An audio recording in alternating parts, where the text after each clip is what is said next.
Azken asteetan alkateak eman digun erantzuna etxebizitza berrien falta eta bide berdea bainuetxetik estaziora dijoan bide berdearen egoera salatzeko ez zaizkigu gustatu. Gure lana oposizio bezala dauden gabeziak agerian jartzea da.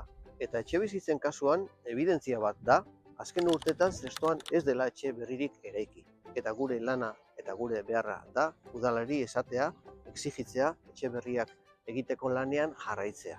Bainuetxetik estaziora dijoan bide berdearen egoera salatu genuenean, ez zait bat ere gustatu alkateak eman zigun erantzun publikoa. Enplazatuz niri, legebiltzarkide naizelako jaurlaritzarekin egotera. Egin dut gestioa eta esaten didatena da, alkateak bere lana egin behar duela. Eta bere lana eta bere bultzada ezinbestekoak direla lanak burutzeko.